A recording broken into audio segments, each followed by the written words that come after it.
Hola, ¿cómo están? Hoy leemos Ronquidos. Perro estaba dormido. Gato estaba dormido. Vaca estaba dormida. Todos estaban dormidos. Todo estaba en silencio hasta que... Y Gato se despertó. Vaca se despertó. Todos despertaron. Ronquidos. Era tan ruidoso que nadie podía dormir. ¿Qué hacemos?, dijo Gato. Ya sé, dijo Vaca, y lo estornudó en la oreja de Perro. Oveja gritó ¡bu! En la oreja de Perro. Ya sé, dijo Gato, ¿por qué no le cantamos?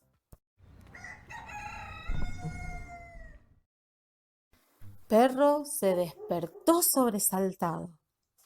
Se fue corriendo por el camino después de un sueño tranquilo y reparador. Todos estaban tan cansados que se quedaron dormidos.